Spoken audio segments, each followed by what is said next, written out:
Les gars, c'est désormais officiel. Patrick Vieira est le nouveau sélectionneur de l'équipe nationale du Sénégal. C'était dans les tuyaux depuis quelques jours, mais maintenant c'est officiel. Patrick Vieira prend les commandes des Lions de la Teranga et succède à Pape Thiaw. Et honnêtement, les gars, je vais vous dire la vérité tout de suite. Moi, je suis partagé. Je ne vais pas vous mentir, je suis assez dubitatif sur cette nomination. Pas parce que Patrick Vieira est un mauvais entraîneur, pas du tout, mais parce que quand je regarde son parcours en tant qu'entraîneur jusqu'à aujourd'hui, je ne vois pas encore suffisamment de garanties pour me dire oui, c'est forcément l'homme qu'il fallait au Sénégal. Et c'est justement ce que j'ai envie de développer avec vous aujourd'hui. Est-ce que Patrick Vieira est réellement le bon choix pour le Sénégal? Est-ce qu'il peut réussir là où ses précédentes expériences n'ont pas forcément été convaincantes? Et surtout, est-ce qu'il peut réussir cette transition entre une génération qui a énormément donné au Sénégal et une nouvelle génération qui arrive avec énormément de talent?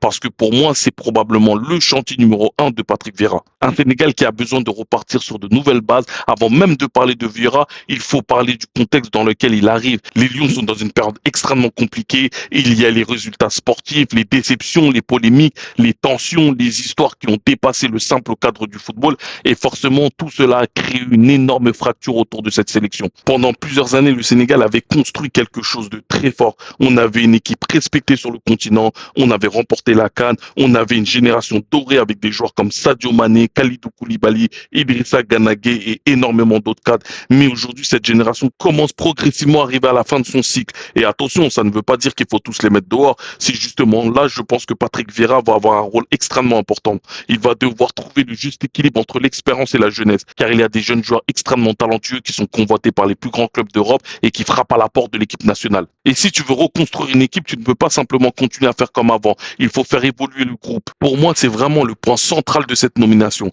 Patrick Vieira doit réussir ce que beaucoup de sélectionneurs ont du mal à faire. Changer progressivement une équipe sans détruire ce qui faisait sa force. Parce que si tu changes tout d'un coup, tu risques de perdre l'identité de l'équipe. Mais si tu ne changes rien, tu risques de rester bloqué avec une génération qui arrive progressivement au bout. Donc il faut faire une transition intelligente. Garder certains cadres pour encadrer les jeunes, donner progressivement plus de responsabilités aux nouveaux et surtout sélectionner les joueurs sur leur niveau sportif et leur forme du moment. C'est ça que j'attends de Patrick Vieira. Je ne veux pas qu'il sélectionne un joueur simplement parce qu'il s'appelle un tel ou un tel. Je veux qu'il sélectionne un joueur parce qu'il est performant. Et ça peut paraître évident, mais c'est extrêmement important dans une sélection. Maintenant, pourquoi je suis dubitatif sur Vieira?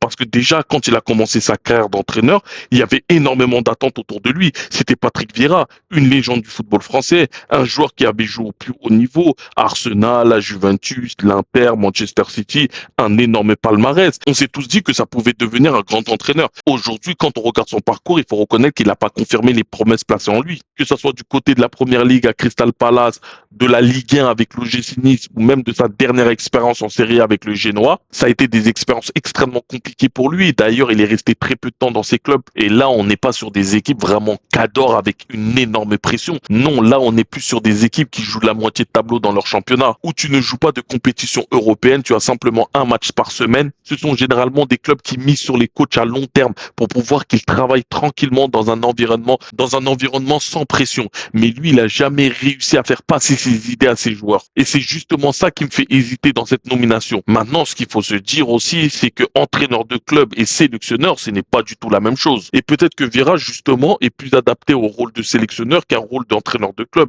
Et ça, c'est quelque chose qu'on ne peut pas savoir à l'avance. Un entraîneur de club travaille avec ses joueurs tous les jours. Il doit gérer les entraînements, les matchs tous les 3 jours, les transferts, les blessures, la préparation physique.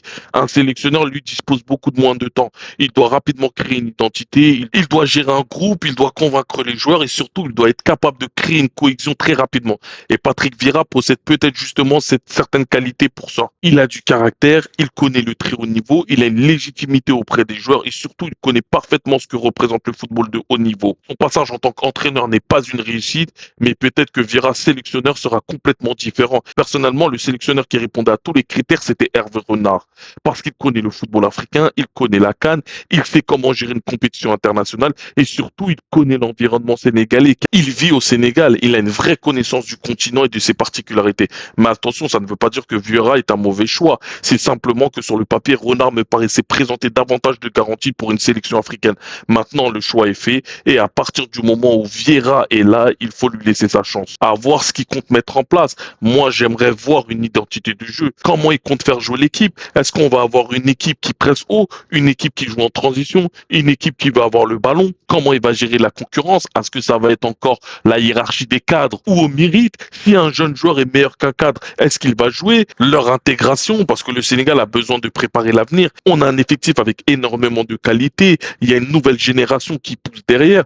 Vieira, il aura énormément de matos. À lui de trouver la bonne formule et de créer une équipe cohérente et surtout de faire en sorte que tous ces talents jouent ensemble. Donc voilà les gars, Patrick Vieira est le nouveau sélectionneur du Sénégal. Est-ce que je suis convaincu par cette nomination? Pas vraiment. Est-ce que je pense que c'est forcément une mauvaise décision? Non plus. Je pense simplement qu'il y aura beaucoup de questions auxquelles Vieira devra répondre. Est-ce qu'il peut reconstruire cette équipe? Est-ce qu'il peut réussir la transition générationnelle? Est-ce qu'il peut imposer une vraie identité de jeu? Et surtout, est-ce qu'il peut ramener le Sénégal au niveau où cette sélection doit être? Parce que le Sénégal n'a pas simplement besoin d'un sélectionneur, le Sénégal a besoin d'un projet.